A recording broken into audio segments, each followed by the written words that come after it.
I think something was funny. I'm probably gonna steal it because it's like we didn't have much of those yet. Those great, like those, it's like we would. This is like we clocked this and we're going to work, y'all. Like, do what you're supposed to do. You got about two strikes that you can mess up that line, and then it is what it is. But I think the funniest thing that I think to myself that I think of was when I had this pop gun. So it sounds like a pop gun.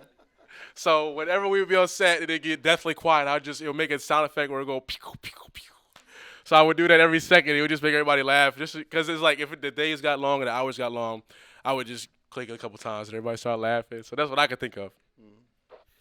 Oh, what brought us together, man? I think the final night, well, morning, we were shooting till like 4 or 5 in the morning, and that's when we were all together, and it was the final scene, and VJ was at the end of the line, end of his rope. Yes. We saw the real VJ come out, and Raph had been there like literally all day waiting for us to shoot his part, and we kept moving his scene and moving his scene and moving his scene, and this dude is like, he was on at the end of his rope. He didn't want to say nothing, and then Daniel, same thing. All of us, we were tired. It was like we were saying things that we probably shouldn't have said to each other, but it was good because that let us know that we were on to something really, really good. And I think you'll see it towards the end of the film. Just know that when you get towards the end of that film, like none of us liked each other at that moment. A couple of things that I just want to say brought us together is definitely the time we spent together on set. Like VJ and Tony said, literally all day. We spent probably 10 plus hours shooting, and that definitely brought us together. There was definitely some times where it was just like, let's get this over with, and we were all pretty stressed, and we all did what we had to do to get the job done. So I definitely think that the time that we spent together really brought us closer. I think that one of the times we were shooting, when we first got there, VJ walked us around, and he said he walked us where we were shooting the movie, and we went to different locations in the hotel, and it's pretty cool. Like we were like a family, like Olive Garden, kind of, sorta. but yeah, but no, definitely the parts where with the least favorite person I was probably my wife's least favorite person because I did get home at like 5:30 that night. And I called her and I was like, yeah, we're almost done at 11 o'clock. Yeah, we're almost done at 1 o'clock. Yeah, we're almost done at 3 o'clock. So, and then I called out the next day at Virginia Green too. Yes. But yeah, no, definitely when we first got there and he was showing us around and going through the whole structure of the movie and how it was going to be shot and where everyone was supposed to be was probably the coolest part. So, and I got to meet everybody like face to face instead of in my car on a Zoom meeting. So that was cool. Okay, thank you guys for sharing that. I would also say that making a movie is, while it's, acting and everything like that, it's also following your dreams as well. So I'm gonna ask each of you all to share just a tip with us. You guys reaching some goals. What would be something that you all would share after this experience as advice for us? So is this advice for like filmmakers, people coming up in the industry? Trying to follow their dreams, but specifically filmmaking. Okay. I would say basically the stuff that I've heard a lot too is don't let anybody tell you no. You're going to hear no, but it can't be to where that's just the end or where it stops. Your mind definitely can take you further than what you could imagine or think of physically do, because it like I tell people all the time. I feel that just accomplishing in life and moving in life is about your mindset. You have to believe you can do it before anybody else does. You have to love you before anybody else loves you. So I say, first of all, before you step into the industry, you know what I'm saying, you got to step into it knowing that. So you can't step into it hoping that, somebody's going to notice that you're this or that. You have to walk into that character, walk into that person, walk into that being, and make people believe who you are. You should walk into the room and they should know that's somebody based off of what you do, based off of how you live. So that's what I would say. Definitely your dreams, your goals, they're your dreams and your goals. To get people on board to your dreams and your goals, they have to be comfortable, with the person that's sailing the ship.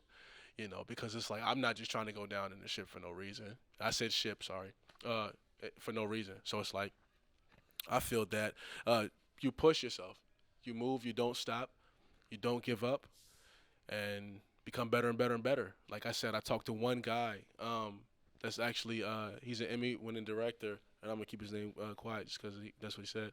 And he actually told me when I was talking to him randomly one day, asking him for advice. He says, "You know how much I write?" And I was like, "I wouldn't know." He's like, he writes probably about 2,000 some pages a day, you know, and that's probably why he's an Emmy-winning director, and writer. So it's like the thing about it is you have to do your craft. That means when you wake up in the morning, you don't care what time it is, you can do that.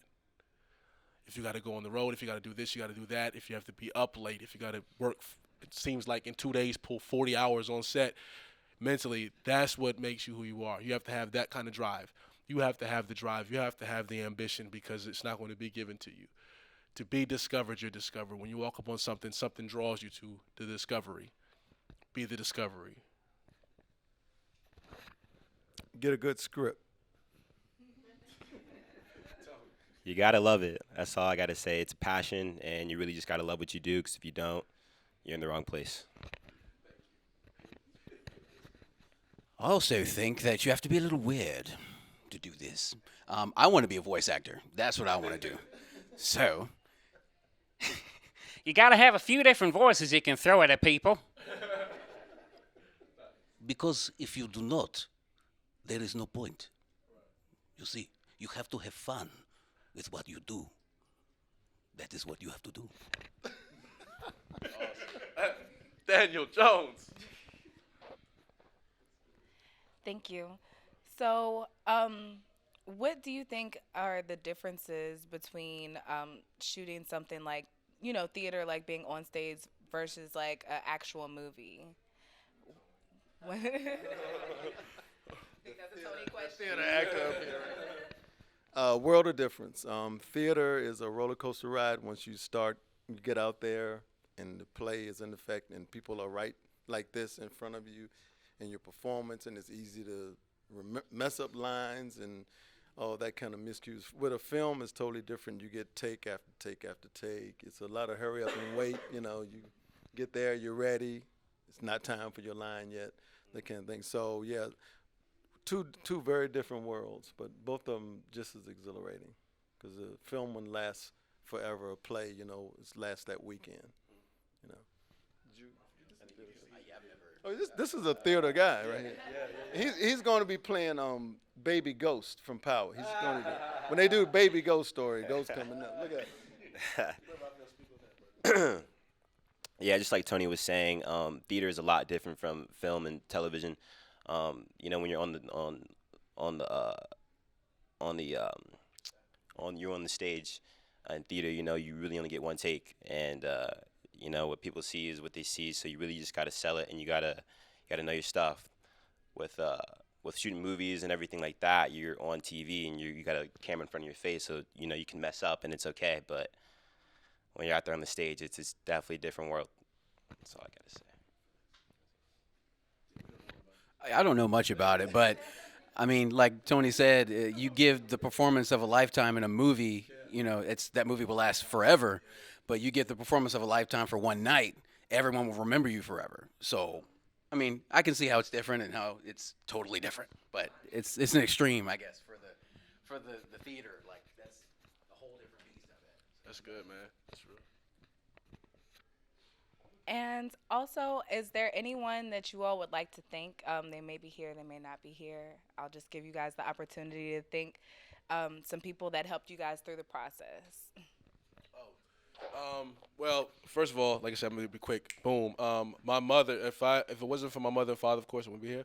But for my mother, she is the writer in my family. She has wrote plays. She wrote plays at our church for like years. She was the person that wrote plays for our church the whole time. And she kind of got me into doing some acting because she would write plays and then she would say, "Hey, I need you to play this part." And I remember this one part that she wanted me to be in, that I wanted to be in so bad. When she told me, she was like, "Hey, you get to play a demon." I was like, "Oh." I was like, I like that. And she didn't understand that she should have had a problem right there with it. But yeah, no, yeah. But like I say, definitely somebody who's here in person, I do have to definitely. I could not thank her. Like even when I got in trouble in school and was younger, of course, she is a mother from Brooklyn, so she does her thing with that. But still, it would also be to where, she would make us write 2,000 words, and make me write and write and write. So I would tell people all the time I became a great writer because I got in trouble so much. So I kept writing and writing and writing and writing, and like I said, her and definitely Miss Beth Hammond, that none of you guys would know. That's my kindergarten teacher, and she's a playwright too. My dad knows her. She's a playwright too, and she wrote plays and did stuff for the school. She was the person who pushed me too, as far as even with acting. In kindergarten, I still remember I was a reindeer, and I was so excited for the first day of school to be there to play that part. And like I say, that's who I would thank who's not here. I also would like to thank who's not here.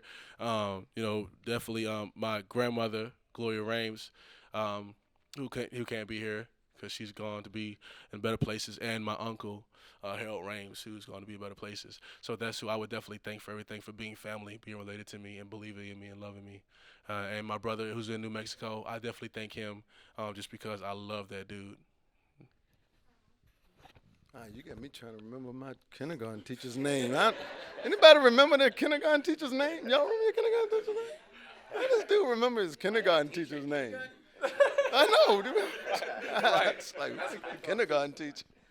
Well, obviously, you want to thank family and friends and stuff, but a couple people in general for this project is Angelina Randolph, who actually say, hey, there's this guy in Richmond doing this film, and you might want to link up with him. Because I would not have been in this project if it were not for her. Absolutely. And then my wife, Jackie, right there, who allowed me to go on Thanksgiving weekend, right after eating, go to Richmond for 2 days to make a movie. So that's it for me. Just want to shout out everyone in the third row for coming out. My family. Nana, I love you. Bradley, you showed out. I appreciate you, man. I also want to give a big shout out to Rocky and Mr. Tony Cam. Without them, I probably wouldn't be here. I definitely wouldn't be here because they definitely put me on to the role. And, shout out to you guys. You guys are awesome. Well, I want to thank my wife for letting me go out late at night at some hotel in Richmond downtown. It's real. Yeah. Yeah. For not thinking it was sketch. Like I told her, I sent her the location and everything. I was like, I'm here. We're doing this. We're filming a movie. Yeah. I want to thank my 2-year-old son because if it wasn't for him, I wouldn't be able to make it on these weird voices and doing all these cool things and stuff. I guess not really thank, but I definitely look up to like a lot of the big movie stars that do this, like the crazy ones like Robin Williams and Jim Carrey and stuff, and Chris Farley, and like growing up in the 90s watching Ace Ventura and Tommy Boy and all that stuff like really influenced me to do stuff like this, to do like to be weird and make different voices, and like I did one in here and somebody was like, who's that? Like, and I was doing like the Russian guy. I think it was you turning your head, look around behind you. I think you did, yeah. And I said something about vodka, and she was like, where? I have to get a drink. But no, this is like, yeah, that's really my, yeah, thank you. Let me just say this is the last thing thanking people. I want to definitely thank everybody. Give a hand, please, for Symphony. Listen, this was last minute. This was completely last minute. And I was like, look, are you willing to do it? She drove all the way. She came down with Tony and them to do this part. Thank you, Symphony. She said, since he said something, Definitely, I got to thank big time, DJ Moore. He's in the back. Yes, he discovered me. Like I say, when I did music, I do music too, like Daniel. And he was the first person I signed to when I was 21 years old. And we have been, as you see, he's still, boom, he's right there. So that's what that has built since 21 years old. And like I said, he has his whole company and everything going on, as you guys heard in the intro. And he's amazing. And I thank him for being here, as well as his, I think we got a model and an actress. Or just, models can be actresses and actresses can be models. So we have two amazing women here that you guys also heard with the intro. And last but not least, want to definitely thank, of course, this camera crew. You guys were amazing. Can we give a hand for them, please? Thank you guys for coming out. And I believe we are good now, and we're ready to show the film. Y'all ready for the film? I mean, are you ready? Are you ready? They're like, finally. Yes, we're ready. Okay.